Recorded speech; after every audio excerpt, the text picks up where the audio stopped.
Hi friends, life of সদীপের চ্যানেলে তোমাদেরকে আরো একবার স্বাগত। আশা করি তোমরা সকলেই ভালো আছো আর আমরাও ভালো আছি। আর দেখতে পাচ্ছ সন্ধ্যের দিকে এক ফালি সূর্যের দেখা পাওয়া গেছে। সারা দিন বৃষ্টি হয়েছে, এই সময় মানে সন্ধ্যের দিকে মানে ফাইনালি সূর্যের দেখাটা আমরা পেলাম। আর এই বৃষ্টির কারণে এখানে টেম্পারেচার পুরো নেমে দাঁড়িয়েছে 8 ডিগ্রিতে।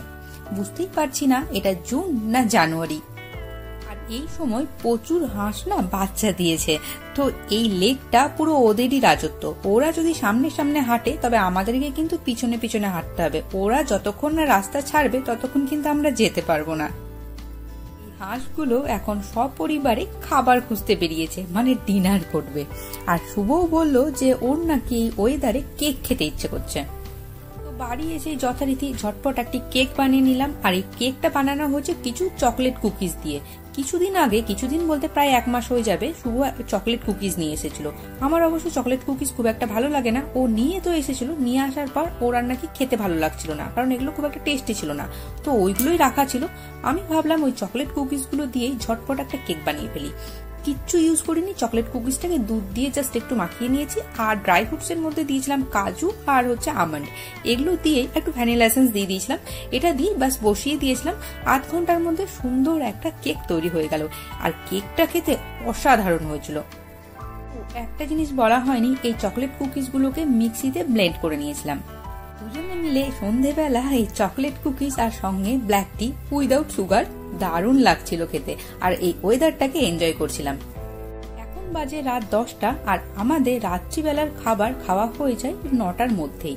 তো 9টার মধ্যে খাবার পরে আমরা 2 ঘন্টা কিছু কাজকর্ম করে নিই। আমার কিছু কাজ থাকলে আমি করি, শুভর যা কাজ থেকে শুভ করে। তারপরে ঠিক 2 ঘন্টা পর আমরা শুতে যাই।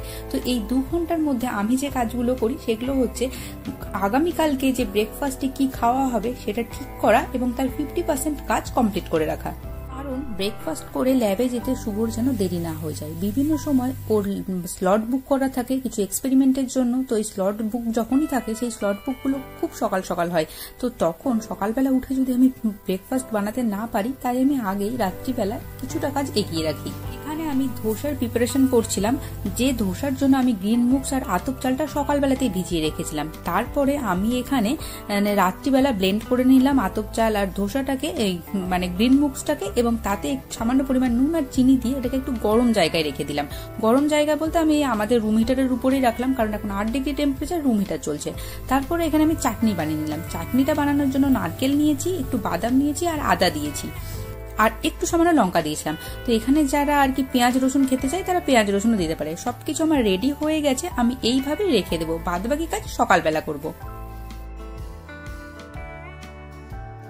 আসলাম সকালবেলা। তো সকালবেলা আমি সবার প্রথম যেটা করব সেটা হচ্ছে চাটনির ফোড়নটা রেডি করব। তো ফোড়নে আমি দিয়েছি হচ্ছে তেল গরম করে নিয়ে ওতে কারি পাতা, সর্ষে আর একটু চিলি ফ্লেক্স, এইগুলো দিয়ে খুব ভালো করে গরম করে নিয়েছি। আর গরম তেলটাকে আমি আর কি মানে চাটনিতে দিয়ে দিয়েছি এবং খুব সুন্দর করে মাখিয়ে নিলাম। চাটনি আমার রেডি। এবার আমি ধোসা বানাতে চলে এলাম। এবার আমি ধোসা বানাবো। ধোসা বানানোর জন্য আমি কড়াইটাকে একটু গরম করে নিয়ে সেখানে একটু জল ছিটিয়ে সেটাকেও আমি খুব ভালো করে মুছে নিলাম। তারপরে আমি সামান্য পরিমাণ তেল দিয়েছি, খুবই সামান্য। এবার আমি ধোসার ব্যাটারটা দিয়ে দেবো। ধোসার ব্যাটারটা দেওয়ার পরে আমি হালকা হাতে একটু ঘুরিয়ে নিচ্ছি। প্রচন্ড ভয়ে ভয়ে ছিলাম ঠিকঠাক হবে কি হবে না, তবে ফার্স্ট চান্সেই কিন্তু দারুণ হয়েছে। আমি এতটাও এক্সপেক্ট করিনি। এইদিকে শুভ যথারীতি রেডি হয়ে গেছে খাওয়ার জন্য, মানে দাঁড়িয়ে আছে আমারই পাশে। তো আমার একটা হয়ে গেছে, একটা আমি সবার প্রথম ওকে দেব। আর এটা খেতে খেতে আমি বাকি আরো 2-1টা বানিয়ে নেব। আর এই ব্রেকফাস্টটা কিন্তু ভীষণ হেলদি একটি ব্রেকফাস্ট। এমনিতেই গ্রিন মুগস কিন্তু খাওয়া খুবই ভালো। আর সেটাকে যদি এইভাবেও খাওয়া যায়, যে ধরো কাঁচা খেতে পারবে না বা সেদ্ধ খেতে পারবে না, সে কিন্তু এভাবেও ধোসার আকারে করে খেতে পারে। আর এটা খাওয়া ভীষণ হেলদি। সকালবেলা তো এর কোনো তুলনাই হয় না। আমরা দুজনেই সবসময় চেষ্টা করি একটু হেলদি খাবার খাওয়ার, যাতে প্রোটিন, ফাইবার, ভিটামিন সবকিছু থাকে। আর সকালবেলা এরকম খাবার এটার কোনো তুলনাই নেই। এটা বানাতেও কিন্তু খুব একটা ঝামেলা মনে হয় না, শিখে গেলে কিন্তু বেশ ইজিই মনে হয়। তো শুভকে আমি আরো 2টো বানিয়ে দিয়েছিলাম। আর ওর খাওয়া হয়ে গেলে পরে আমি আমার জন্য বানিয়ে নেব। তো তোমাদের আজকের আমার এই ভিডিওটি কেমন লাগলো অবশ্যই জানিও। ভালো লাগলে সাবস্ক্রাইব করে আমার পাশে থেকো। দেখা হচ্ছে নতুন আরো একটি ভিডিওতে। ততক্ষণের জন্য বাই বাই, সকলে ভালো থেকো।